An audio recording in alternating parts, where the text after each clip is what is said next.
Neto Mota, vou com você aí, você está com um especialista em trânsito também para reforçar esses dois pontos, né? Assim, a gente tem que reforçar aqui, não é para colocar a culpa no motociclista, não. A gente não está fazendo isso aqui, não. Nós estamos ressaltando que as imagens são claras, mostram que o acidente só aconteceu porque o carro fez uma conversão proibida. Isso é fato, não tem que ser discutido. E é importante a gente ressaltar isso também aí. Mas se o capacete estivesse de forma correta, preso realmente de forma correta, talvez, né, esse impacto tivesse sido um pouco menor e ele tivesse sobrevivido, né, Neto?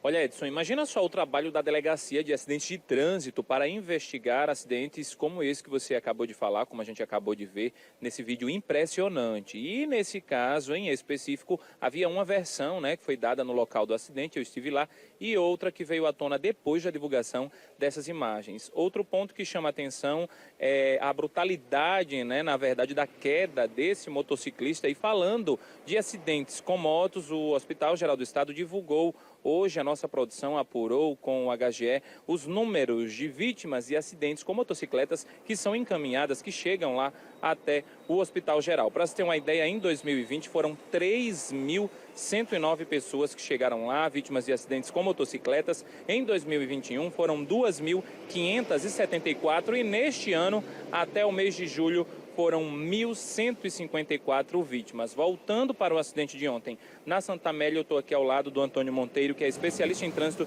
e vai nos ajudar a entender algumas questões. Antônio, boa noite, seja bem-vindo ao Cidade Alerta Alagoas.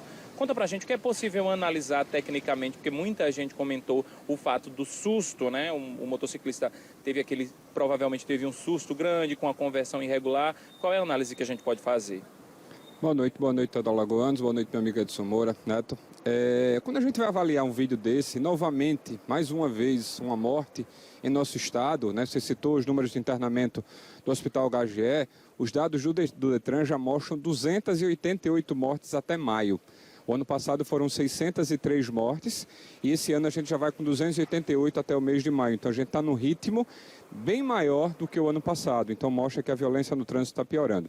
Nesse caso específico do acidente, Edson, você foi muito feliz quando você citou aí diversas situações que deu causa à questão da gravidade do acidente, que no caso em questão a morte. Se você tivesse aí uma velocidade mais adequada, talvez não teria acontecido a morte. Se tivesse o uso correto do capacete, com a jugular fixada de forma correta, o capacete não teria caído e talvez a família estaria com ele no hospital em situação grave, mas estaria vivo.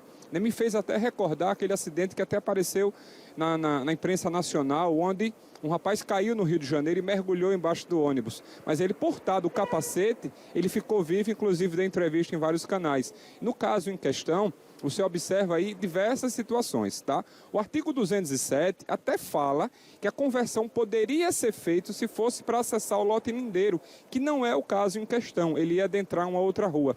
E ele também fala que, mesmo para essa situação, você deve fazer todas as conversões, todas as mudanças de posição da via, de forma muito cautelosa. E você observa que ele está atrás de um veículo e de repente resolve entrar e mergulha. E aí o motociclista se assusta, cai alguns metros antes da colisão, o capacete solta e quando ele encontra com o veículo já está sem capacete e aí se dá a gravidade maior do acidente. Então, você tem, os especialistas hoje já começam a deixar de usar o termo acidente de trânsito para usar o termo sinistro de trânsito e começam a observar que não é azar, não é falha, é imperícia e imprudência. Você tem aí diversas situações que caracterizam imperícia e caracterizam imprudência. Antônio, e como é que acontece a investigação desse acidente, levando em consideração a perícia que é feita no local e outros pontos? No nosso estado, nós temos o Instituto de Criminalística, né, que é acionado através do pessoal da Polícia Civil e é feito um inquérito policial, levanta-se todos os dados e aí é feita uma investigação policial. Então, tudo que foi recolhido ontem, por exemplo, todas as informações já entram nesse inquérito, essa investigação já está acontecendo para depois apontar de quem é a culpa, é assim? Provavelmente sim, é assim que se dá, né? O delegado ele vai apurar todas essas provas, colhe os depoimentos, verifica se os dois condutores eram habilitados, se a habilitação estava em dia e diversas situações de documentação dos veículos, enfim, é feito as medições na via, se houve frenagem, se não houve, verifica a questão, no caso, como tem a filmagem, é utilizado também a filmagem, o delegado monta todo o processo, encaminha o Ministério Público e o Ministério Público dá continuidade aí, encaminhando para a Justiça.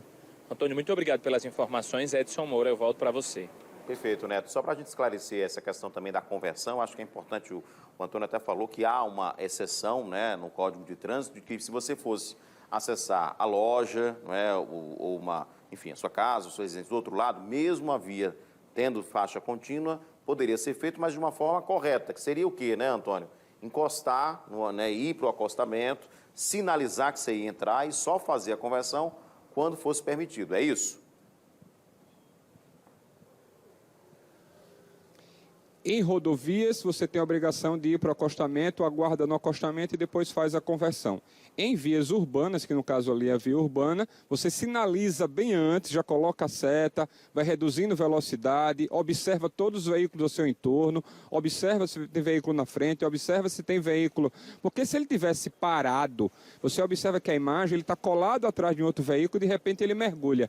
Se ele tivesse realmente sinalizado bem antes, se ele tivesse diminuído a velocidade, sinalizava para então o motociclista que estava vindo na outra posição, aguardava a passagem dele, nada disso teria acontecido. Então, exatamente o artigo 207, ele abre a exceção, no caso, fosse um posto de combustível, fosse um supermercado, uma farmácia, ele poderia acessar, mas somente nessa condição e resguardando toda a segurança de todos os envolvidos na via. E sinalizando bem, né? E em relação aos motociclistas, a recomendação que a gente reforça é utilizar os equipamentos de segurança, né? Se prestar atenção também na velocidade da via, na ultrapassagem também, quando passa por quebra-molas, né? Lombadas, que você naturalmente, por mais que a moto seja maior, não sinta, dá para passar mais fácil, mesmo na velocidade que você venha, mas é a questão da atenção. Mas, repito, nada disso teria acontecido se o carro não tivesse cruzado a via, né, Antônio? Ele não iria se desequilibrar, ele se desequilibrou porque ele viu e tentou fugir do carro e não conseguiu exatamente equilibrar a moto, né, nesse momento. Então, assim, não dá para a gente culpar só o motociclista, mas é importante lembrar que, nesse caso aí, foi uma sequência de erros, né, Antônio? Normalmente os peritos costumam dizer que quem deu causa ao acidente. Quem deu causa ao acidente foi ele que se colocou na frente do outro veículo sem observar a segurança adequada. Então, ele impediu o movimento da moto que vinha em sentido correto da via. Então, ele deu causa. E aí, os agravantes é que se somam, questão de velocidade, uso do capacete e diversos outros fatores que aí, dentro do inquérito policial, é levantado. Mas é importante também, que você bem colocou, frisar sempre a questão de velocidade adequada, do uso correto do capacete, de sinalizar os movimentos que vão ser feitos. Então, é sempre importante guardar esses cuidados e, com isso, a gente consegue tornar o trânsito mais seguro. Perfeito. Obrigado, Antônio, pelos seus esclarecimentos. Obrigado, Neto Mota, também. E os nossos sentimentos, mais uma vez, né, a esse trabalhador que, infelizmente, morreu no local. Não pôde nem ser atendido, né? Infelizmente, morreu no local após essa colisão. Lamentável, né? E a polícia vai seguir investigando também esse acidente.